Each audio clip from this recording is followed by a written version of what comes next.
Oi there, fellow Disney fans, and welcome to our deep dive today. We're charting a course into the future of Disney Cruise Line. And, you've given us a treasure chest full of clues, news articles, blog posts, snippets from the Disney website.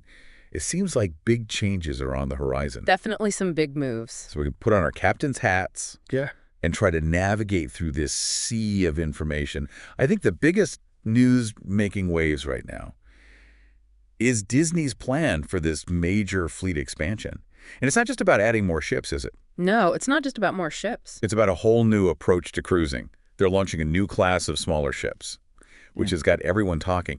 Now, this is fascinating to me because it seems like it's kind of going against the industry trend. It seems like everyone else is building these mega ships.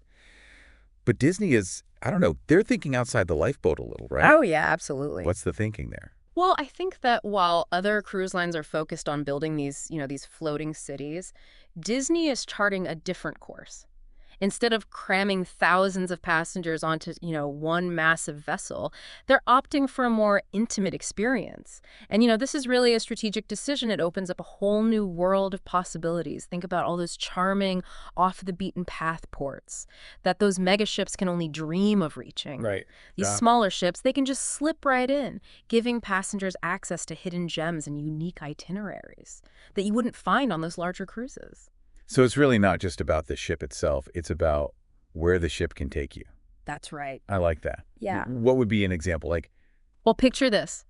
You're sailing into a secluded cove in the Greek Isles, surrounded by crystal clear waters, ancient ruins. Yeah. Or imagine exploring a vibrant market in Southeast Asia. Wow. Immersing yourself in the local culture. Yeah. These are the kinds of experiences that these smaller ships can unlock. It's like you're trading crowds for curated adventure. Exactly. Would you say? Absolutely. And it seems like this trend towards smaller, more destination-focused ships, it's catching on. It is. Even those, cruise lines known for their mega ships, like Norwegian and Royal Caribbean, they're starting to introduce smaller vessels. Yeah, they are. It seems like there's this growing appetite for something different, Absolutely. something more personalized and immersive. It's a clear indication that travelers are craving something different. So let's talk about these new Disney ships. What can we expect? I mean, how small are we talking? Well, they're not tiny. They're slated to be around 100,000 gross tons. Oh, okay. Which is still pretty spacious. Yeah. But it's kind of like the perfect balance between intimacy and grandeur. You'll still have all those signature Disney touches. World-class dining, the Broadway caliber shows, and of course all those magical character interactions. But you'll also enjoy a more relaxed and personalized atmosphere. Okay, yeah. So you'll still get that Disney feel, just maybe on a slightly smaller scale. Exactly. Okay. Well, are there any specific ships that we know about already Oh, yeah. that are kind of generating buzz? Well, one that's really making a splash is the Disney Adventure. This one actually has a unique story. It was originally intended for another cruise line, Really? but Disney swooped in and acquired it. Wow. And what's really interesting about this ship is its sheer size. I mean, it's a global class vessel, capable of carrying 6,000 passengers. Okay. So it's significantly larger than anything else in Disney's current fleet. So this is like a mega ship, Yeah, it is. but they're going to make it more Disney. Exactly. Oh, okay. Interesting. And it's set to make a splash in a new market. The Disney Adventure will be home ported in Singapore for at least 5 years, Wow. offering cruises specifically designed for the Asian market. So they're really kind of expanding their global reach here. They are. Interesting. Okay. So they're not just, transplanting a typical Caribbean cruise to a new location. They're really crafting itineraries and onboard experiences that are tailored to the region's unique culture and attractions. Okay. So they're really thinking about this. They are. They're not just saying, oh, we have a ship, let's put it over there. No. Okay. Well, what are some of the unique experiences that we can expect on the Disney Adventure? Well, one of the big highlights is that it's going to feature 3 brand new attractions, Okay. including what's being touted as the longest roller coaster at sea, At sea. the Iron Cycle Test Run. Inspired by Iron Man himself, Okay. it will have you soaring above the deck, feeling like a superhero on vacation.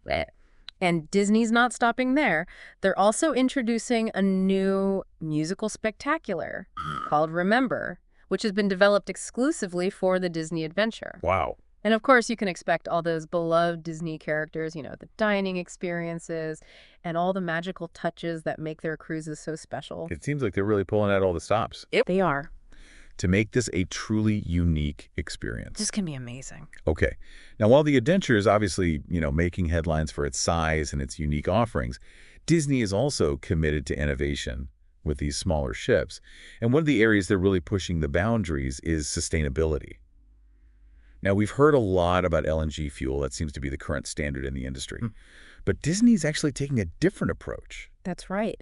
Tell me about that. Instead of simply adopting LNG, they're opting for a blend of even cleaner options like hydrotreated vegetable oil, that's HVO, and renewable methanol. Interesting. Okay. These fuels are significantly more environmentally friendly than traditional marine fuels, and they represent a major step forward in reducing the cruise industry's carbon footprint. It's like they're saying, we can create magical experiences, Yeah. but we can also be responsible stewards of the environment. I like that.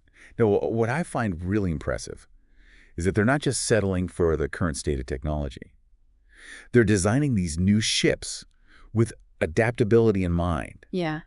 so they can accommodate even cleaner fuel technologies as they emerge. You're right. So it's not a one-time effort, it's a long-term commitment. Yes, That's good to hear. absolutely. And that's something we can all feel good about, right? We can. Yeah. It's refreshing to see a company like Disney taking a leadership role in this area. They're not just following the crowd. They're setting a new standard for the industry. And it makes me wonder, is this just a trend? Or is it a sign of a larger shift in the cruise industry? I guess that's something we'll have to explore further. Right. We've got a whole treasure trove of information to unpack here. So stay tuned as we continue our deep dive into the future of Disney Cruise Line. It's interesting, this whole sustainability thing. Yeah. It's not just about the fuel, right? Right. They're thinking about the whole design process, even like ways to reduce the weight of the ships themselves Absolutely. to make them more fuel efficient. So it's like a holistic approach. Yeah, they're approaching it from every angle. Yeah. I mean, they've really emphasized that these smaller ships will be the lightest in their class. And that's not just marketing. Right. They're using innovative materials and construction techniques to achieve that. Okay. It's a real testament to their commitment to pushing the boundaries. Yeah, they could just slapped on some LNG engines and called it a day. Exactly. But they're going above and beyond. Yeah. It makes you wonder, are these smaller, more sustainable ships the future of cruising? That's a great question. Yeah. I don't think mega ships are going away anytime soon. Okay. I mean, they still offer a certain kind of experience Right. that appeals to a lot of people. Right. That sense of grandeur, the abundance of options. It's all part of the allure. Yeah. But I do think we're seeing a shift in preferences. Yeah. More and more travelers are seeking out those authentic, immersive experiences that smaller ships can provide. So it's not about one replacing the other. It's about having a diverse range of options to cater to, different tastes and travel styles. Yeah. Yeah. Which is ultimately a good thing. Right. It means you can choose the cruise that's perfect for you, whether you're looking for, that luxurious escape on a mega ship or an intimate adventure on a smaller vessel. Choices are good. Always good. Okay. So speaking of intimate adventures, let's shift our focus to the Disney Destiny. This is the third ship in their Wish class, and it's generating a lot of buzz. For its unique heroes and villains theme, this is really intriguing to me. I mean, dining with Cruella de Vil Oh, yeah? or joining forces with the Avengers on the high seas. Right. I mean, that's pretty cool. Absolutely. Love it. And the Disney Destiny will be home ported in Fort Lauderdale. Great. So you'll have all that sun, sand, turquoise waters. The Caribbean. Exactly. Right. And of course, all the signature Disney touches, The shows. the shows, the character meet and greets, those exquisite dining experiences. It's all there. Okay. And with that heroes and villains theme, they really have a wealth of stories and characters to draw from. That's true. Imagine like a villainous feast in a shadowy lair Right. with like spooky lighting and eerie music. Wow, that'd be great. Or a heroic breakfast with the princesses, where you can sing along to all your favorite Disney songs. Yeah. I mean, the possibilities are endless. Really are. You know what else I find fascinating? You hit. This emphasis on storytelling and immersion, it extends beyond the ship itself. Oh, yeah. They're really focusing on creating shore excursions that connect you with the destinations you're visiting. Absolutely. Take their new private island destination, Lighthouse Point. in the Bahamas. Beautiful. It's not just another beach stop, is it? No, it's not just a beach stop. What are they doing? They've designed it to celebrate the natural beauty and the cultural heritage of the Bahamas. Yep. They've partnered with local artists and artisans to create authentic experiences that go beyond, the typical tourist fare. So you might find yourself learning about traditional Bahamian crafts, Mm-hmm. or tasting local delicacies, hearing stories from local storytellers. Exactly. It's about creating a deeper connection, wouldn't you say, Absolutely. with the place you're visiting. It's about moving beyond the superficial, immersing yourself in the culture and history. Yeah. And I think that's a trend we're seeing across the travel industry as a whole. Yeah, people want more meaningful experiences. It's right. They want to feel like they're really connecting Absolutely. with the places they visit. And Disney's definitely leading the way in this regard. Yeah. They're not just offering cruises, they're offering transformative travel experiences. I like that. Yeah. Okay, so before we wrap up our deep dive into Disney Cruise Line's expansion, there's one more crucial element we need to touch upon, Okay. and it's something that ties everything we've discussed together. All right. It's choice, isn't it? Sure. Yeah, like, think about it. We've talked about this whole shift towards smaller ships, this commitment to sustainability, the focus on destination immersion.